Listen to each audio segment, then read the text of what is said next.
शाप बना वरदान।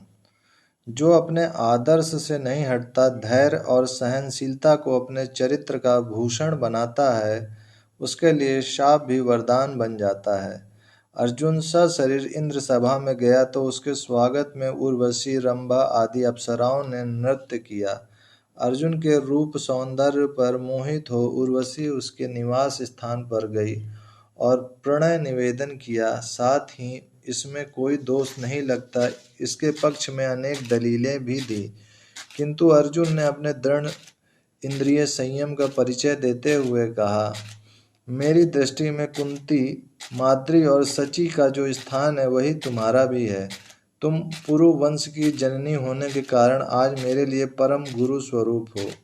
हे वर वर्णिनी, मैं तुम्हारे चरणों में मस्तक रखकर तुम्हारी शरण में आया हूँ। तुम लौट जाओ। मेरी दृष्टि में तुम माता के समान पूजनीय हो और पुत्र के समान मानकर तुम्हें मेरी रक्षा करनी चाहिए।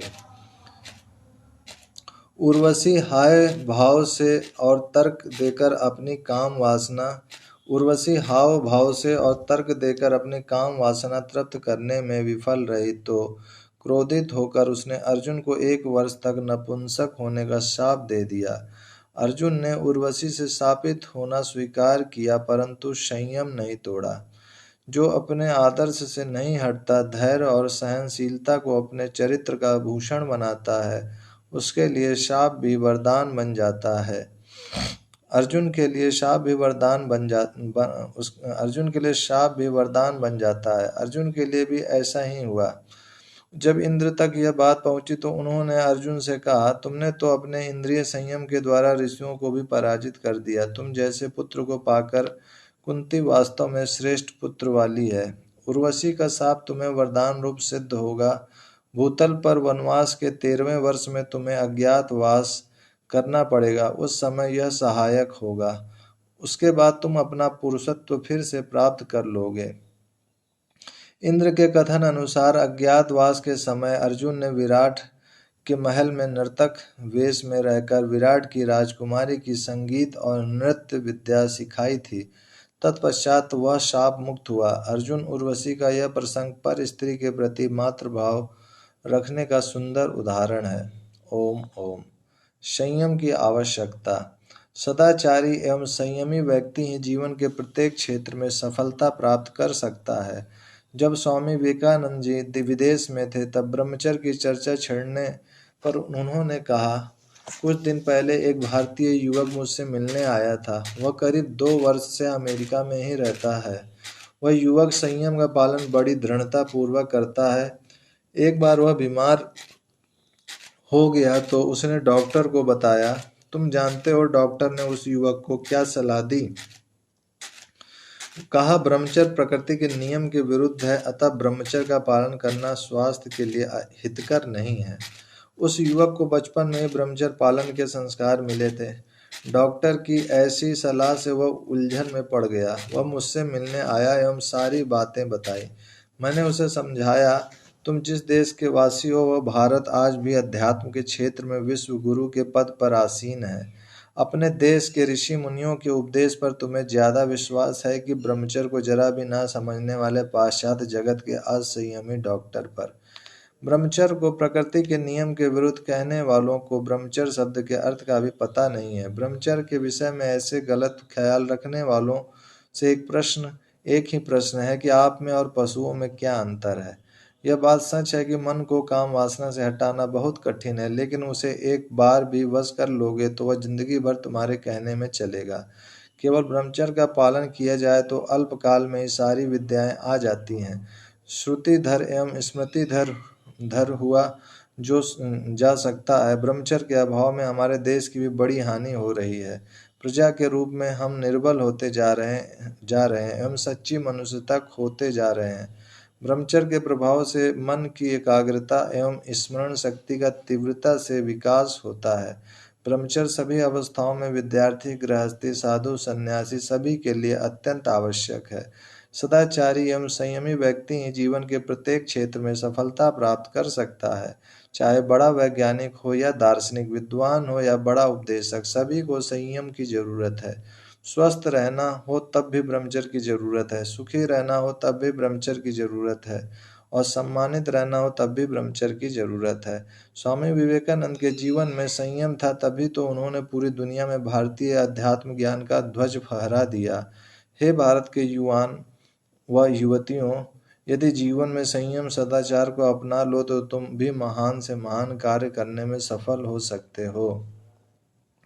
संयम निष्ठा। जानती हो, हाड़ और मांस का नजदीक से नजदीक का रिश्ता माँ और बेटे का ही होता है। बस आज से तुम मेरी माँ हुई और मैं तुम्हारा बेटा। स्वामी राम तीर्थ जब प्रोफेसर थे तब उन्होंने एक प्रयोग किया और बाद में निष्कर्ष रूप में बताया कि जो विद्यार्थी परीक्षा के दिनों में या परीक्षा से कुछ दिन पहले विषयों में फंस जाते हैं वे परीक्षा में पढ़ाई असफल हो जाते हैं, चाहे वर्ष भर उन्होंने अपनी कक्षा में अच्छा अंक क्यों न पाया हो। जिन विद्यार्थियों का चित्त परीक्षा के दिनों में एकाग्र व शुद्ध रहा करता है वे ही सफल होते हैं। स्वामी राम तीर्थ का जीवन भी संयम से पूर्ण था। एक बार जब राम तीर्थ अमेरिका में थे तब मनोरीना नाम की एक धनाढ्य व सुंदर युवती ने उनके आगे एक प्रस्ताव रखा। मैं संसार भर में आपके नाम से कॉलेज, स्कूल, पुस्तकालय और अस्पताल खोलना चाहती हूँ। सारी दुनिया में आपके नाम से मिशन खुलवा दूंगी और प्रत्येक देश और नगर में आपके वेदांत के प्रचार का सफल प्रबंध करवा दूंगी।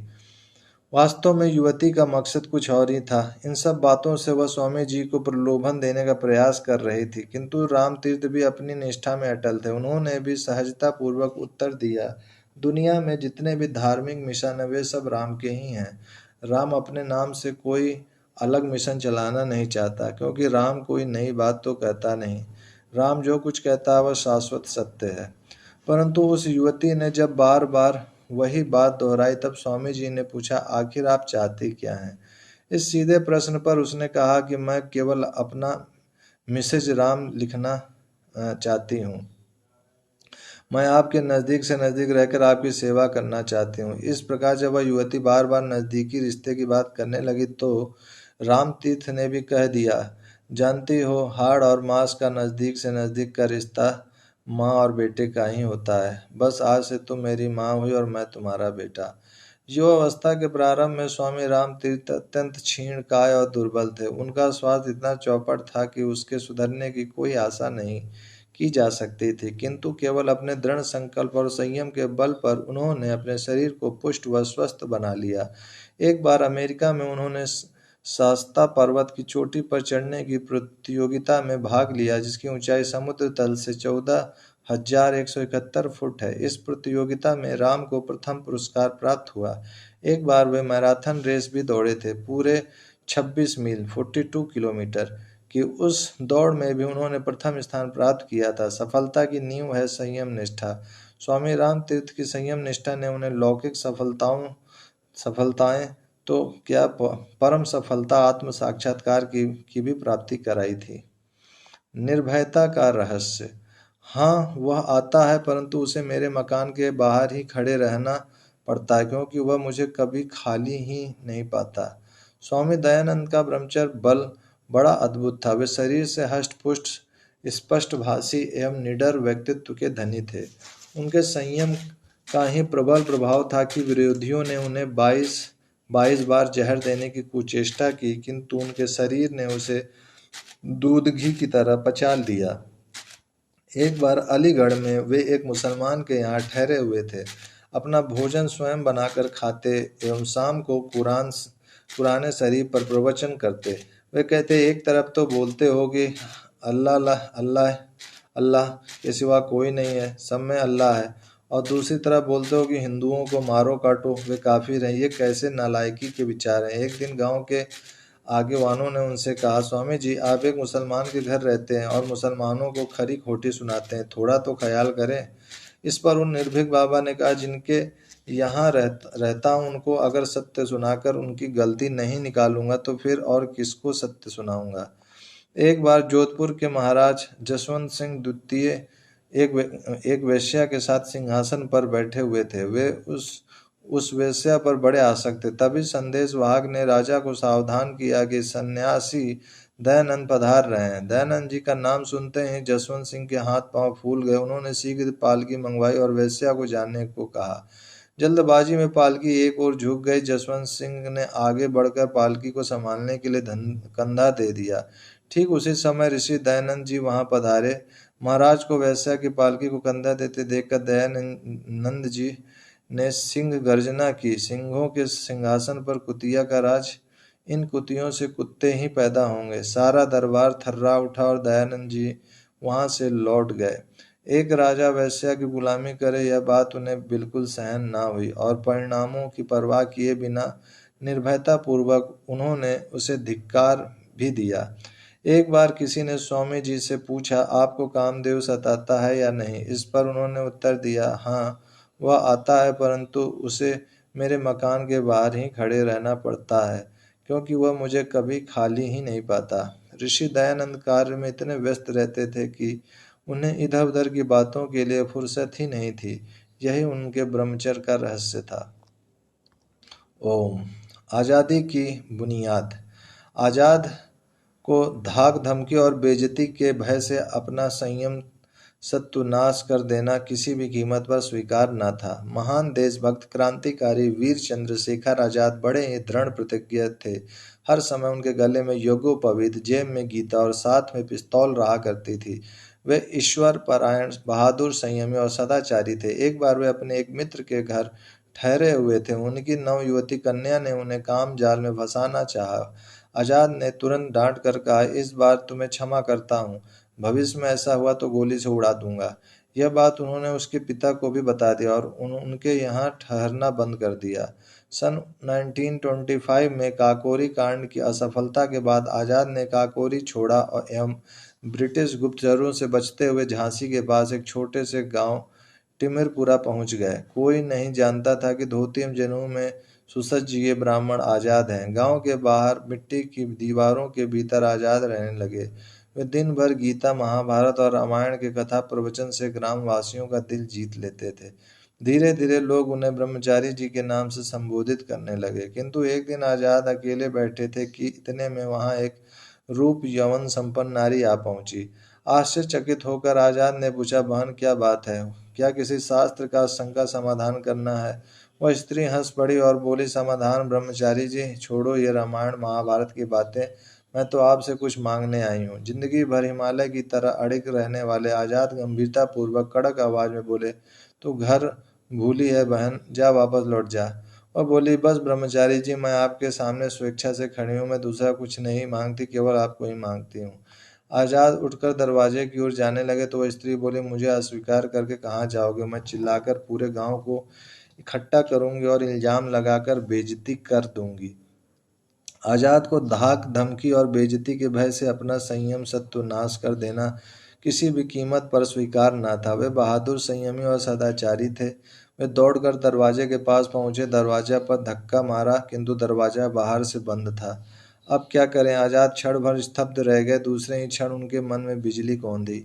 उन्होंने एक ऊंची नजर की। चारों तरफ 12 फुट की दीवारें थीं। उनका पौरुष जाग उठा। वे कूदकर दीवार पर चढ़ गए और दूसरी तरफ कूदकर तेज रफ्तार से गांव के बाहर दौड़ गए।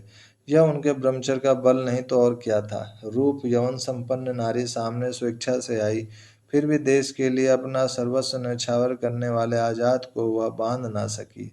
ऐसे ऐसे संयमी सदाचारी देशभक्तों के पवित्र बलिदान से भारत आज आजाद हो पाया है। ओम शांति शांति शांति।